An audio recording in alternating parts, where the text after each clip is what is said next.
Roll for Crit is made possible thanks to the support of viewers like you and our patrons on our Patreon page. You can become a patron for just $1 a month at patreon.com/rollforcrit.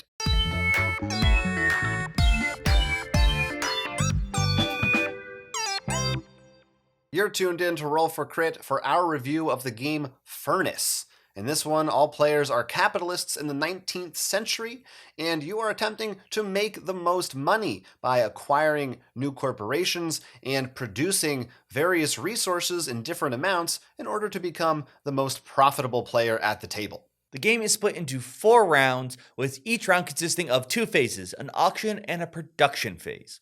During the auction phase, you will use these 4 discs in order to claim some of these companies. Now, depending on the number of players, there'll be a specific number of companies out, and starting with the player with the first player token, which will be passed around each round, you will choose one of your discs and place it on one of these cards. Now, these are the only restrictions. Each disc has a numerical value. You cannot put on a card that has that disc of the same value on there. For example, a 1 can't go on another card that already has a 1, so on and so forth. You can put higher and lower. So if you have a 2, you can't put it on a card that has a 1. You can also put it on one that has a 3 or a 4. The other restriction is, if you already have a disc there, you can't put another one there. So if you already put your 2 down there, you can't put your 3 there. When everyone has placed their discs, or at least all discs that have a legal target, you will see who wins these cards. Whoever has the disc of the highest number wins. So a 4 pretty much guarantees you're going to get that card. However, there is compensation. You see at the top of these cards, there is either a resource of a production or something, for example, that might say one resource into another. Whoever is lost that bid gets to activate that depending of the number disc. So for example, if you have a 3 here, you get 3 iron bars. While if you only had a 1, you'd only get 1 iron bar. This means losing to a higher number with a higher number disc means you're going to get more of that compensation. So you're going to have to balance whether you want to win cards or maybe you just want the compensation results. You will go through each card one at a time, starting from left to right, seeing whether you are able to take the card and add it to your tableau, or if you are going to get some resources through compensation. Once you've gone through every single card, you will then begin the production phase. During the production phase, you are going to take a look at any of those cards you collected from the auctions. You will also have one starter card that every player will have, so you'll have something to work with, even if you somehow didn't manage to get any of those cards during the first round of the game. Now, you will be able to activate any number of those cards that you're able to, each one only one time, and this phase of the game occurs simultaneously. So maybe early on when you first start playing, you might want to do it one at a time, but if you're more experienced, everybody can be activating their cards, doing their own thing altogether to speed things along. Generally, these cards are going to provide you with resources. Some of them might simply say you get 3 coal, for example, and you will rotate it to indicate that you've used it, or however you want to do so to make it easier for you to remember, and collect the resources that it's indicated from the supply. Sometimes you may spend resources in exchange for something else. So it might say spend some amount of coal to receive some amount of iron or some amount of oil drums. Those are the 3 core resources that you're going to be playing around with, and then eventually some of those will be telling you that you can trade them in for money, and that is your final score. Those are your victory points. So it's a lot about building up those different smaller resources to drive towards your ultimate goal of getting coins, money, or victory points, as they will be converted to at the end of the game. Then you're going to have upgrade tokens. That's the 4th resource type. And upgrade tokens you will get from various cards. Specifically, you'll have at least one you can get from your starter card. And those are important because in addition to some effects they may be able to allow you to do, you will be using them for upgrades. Each card has 2 different sides. And if you spend 1 upgrade token and 1 coal, you can upgrade a card in your collection, flip it to the other side. It will have its original ability as well as now an additional stronger ability, and you can use both of those if you have that card on its upgraded side and you haven't used it yet that turn. So you're going to continue this way, going through the auction and production phase a total of 4 times until the game is over, and you'll see who has the most money at the end. That's basically it. It's all about trying to build that engine to make that money. Now, in this game, we should mention that there is an advanced mode, in case you're curious, where instead of activating them in any order you want, you actually have to activate them in the order that you've placed them. Now you can put them on either end and stuff, but once it's there, it's sort of locked in. So that's a whole nother sort of programming game step you can if you want to try that out as well. There are also capitalist cards. Each player is going to have one of those, and that will give you a special ability that you have. For example, one of them is you have an additional disc to place during the auction round. So there's a little bit of asymmetry there, so you'll have some kind of a small bonus or advantage over other players. So everyone's not going to be working with the same stuff. And of course, once you get very different cards from the auctions, you're going to have your own set of things to deal with and choosing what order that they're going in. So ultimately, every player will really be playing their own game, building up their own engines in a very unique way. Let's start with the auctions. I know some people actually might not like this. I love it that you don't use the money or your victory points as bidding. Everyone has pretty much the same amount going in. It's those discs, so there's a much more planning around of like, all right, should I play my 4 now or wait until I can take a card from someone? Unless there's something I really want and I can just, this is mine. You'll always be able to claim something. And then also the compensation's really cool. You don't just leave empty-handed. Sometimes you want to lose cards. It's very interesting, and you're like, that's one of the reasons why you might want to wait on the floor. Be like, that compensation's really good. I want that card, but I don't want them to put their 3 there and just get a whole bunch of coal or something.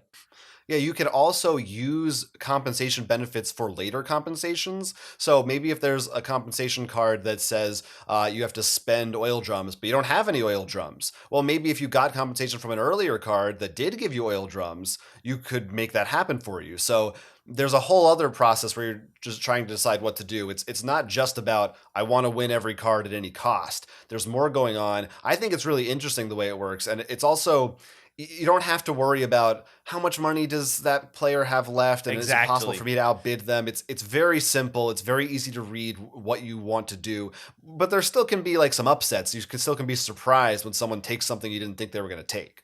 Or in your favor, and you're like, oh, he put his 4 there?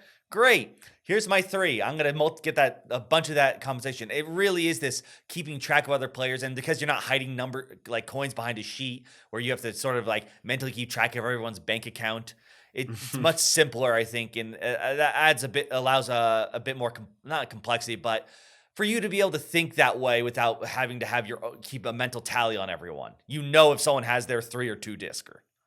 Yes, you definitely do, and so that's where all of your interaction is going to be, is in that auction phase. Then once you head into the production phase, you're really on your own. You're doing your own thing, and that's really pretty much, I think, any engine building game that you've played. It's that sort of thing where you're trying to feed one resource into another to ultimately get points.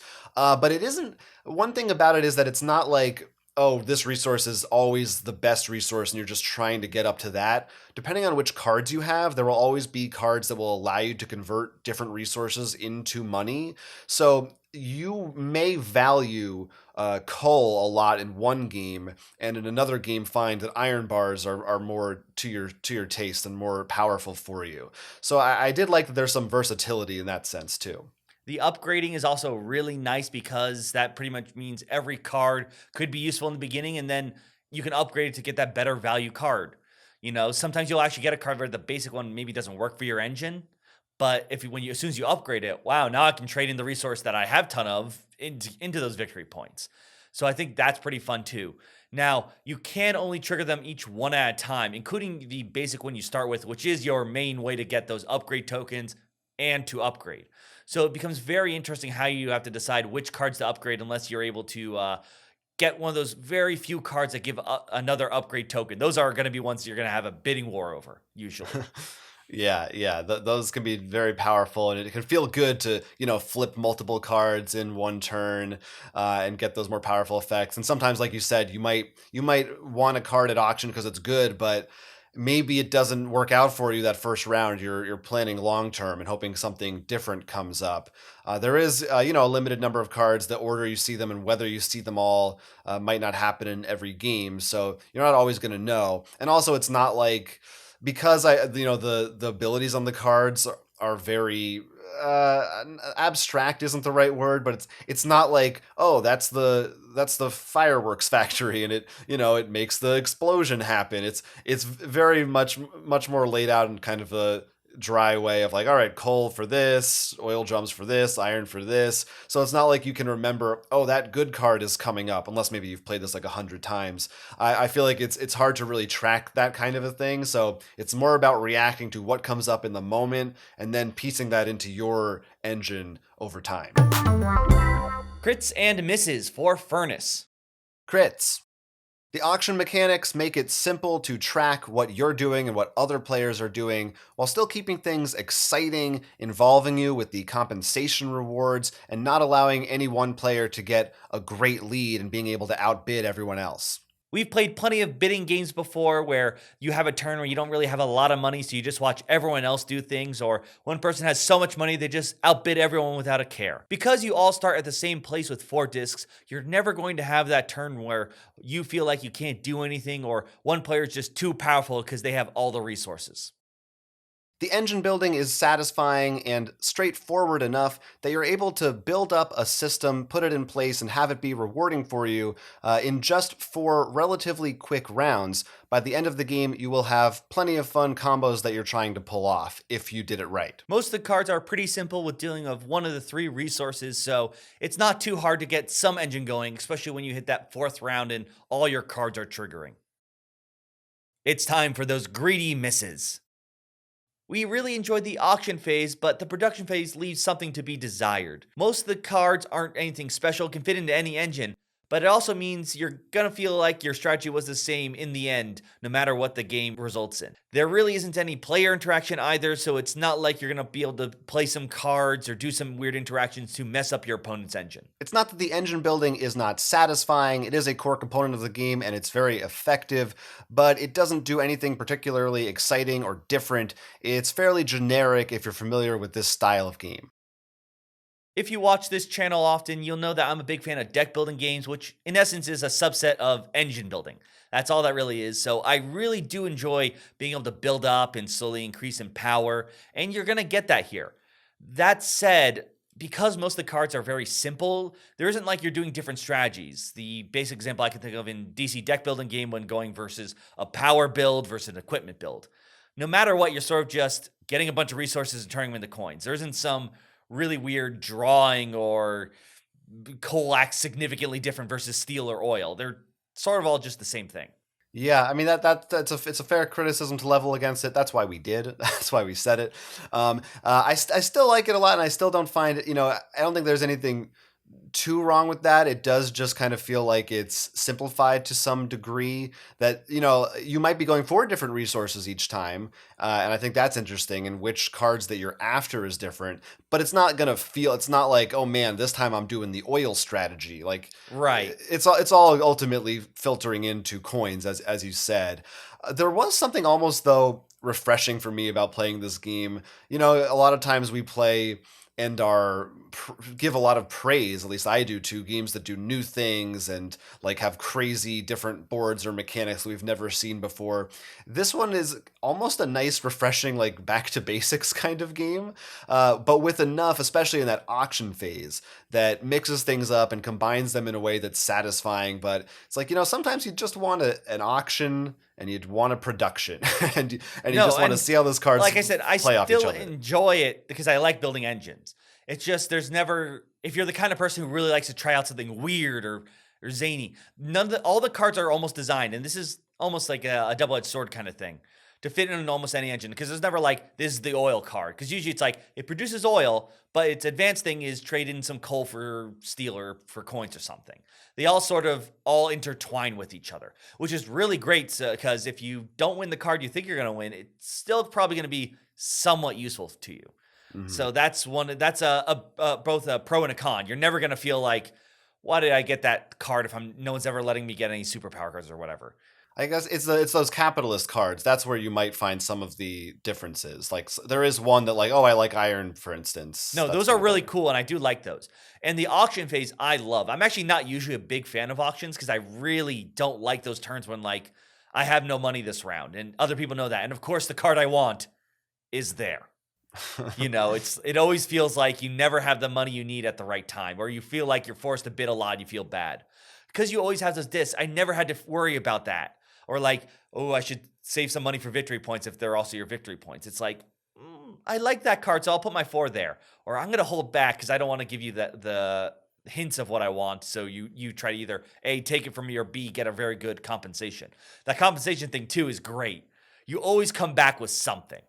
So I Yeah. I feel like this makes the auction phase much more forgiving in the best way possible. Yeah, I think that it's visually well represented as well. The discs of different colors and sizes, it's very easy to see from a glance. You're not counting money or anything. You're like, oh, they have the biggest disc there. They're going to take that card. Like, it's very 1-to-1. And I think it should be stated again how relatively quick this game is. Maybe you could probably play it in 30 to 45 minutes, depending on player counts, maybe an hour max. And for, usually when you get an auction, well, there's some quicker auction games, but when you get into the more complex engine building games, I feel like a lot of times those can go on and on for you to really build up and make them feel satisfying. This does it in a good way in a shorter amount of time, which I appreciated. The version that we reviewed for the show that we are reviewing right now is the Hobby World edition. This is going to come into print in the United States next year under Arcane Wonders. So that could have a very different look and feel to it. We'll have to see what that one's going to be like. I don't know if they're making tweaks to the gameplay, but I imagine it will be largely the same feeling, the same experience. So you'll have to stay tuned for that one. But as far as this edition is concerned, I had a really good time with it. And in spite of the relatively dry nature of it, I do think if you enjoy either of these mechanics, auctions or engine building, you're going to find something to enjoy with Furnace. I had a lot of fun with it too. And we should mention, we did actually play a ton of the 2-player version. And auction is one of those ones where usually you want a lot of people bidding. But in the 2-player version, the way that works is they actually have a NPC who you roll a die, and they'll put one of their discs starting from small to bigger on one of the cards. And it becomes really funny, and you get more of those weird upsets to be like, huh, okay, I guess they're there now. It's actually really fun to do. So if you like auction games, but you can't get as big of player counts for whatever reason, definitely take a look at this because those moments are hilarious. Yeah, I was worried because usually with an auction game you do think it's probably not going to work for 2 players, but that dummy player does a good job. I think that is actually very effective if you want just have 2 players to play with this game. If you've had a chance to try out Furnace of any edition, or if you have a question or a comment of any kind, let us know in the comments down below. What do you think of it? Are you looking forward to it? Are you a 19th century capitalist? And do you have advice for us on how we can achieve more oil drums? Talk to us down there. And if you're watching this later in the future and you had a chance to take a look at the Arcane Wonder one, do you prefer that version? Do you think the one we're showing off right now is better or for worse? You can let us know once again in those comments right down below. And and is it a better world in the future too? Hopefully, I hope so. Bring some future tech back to us. Until then or before then, depends on where in the timeline you are right now. I'm Jonathan. I'm Will. And this was Roll for Crit. Catch the latest from Roll for Crit by liking and subscribing and supporting us on Patreon. You're not a hidden traitor, are you? Come on, like us.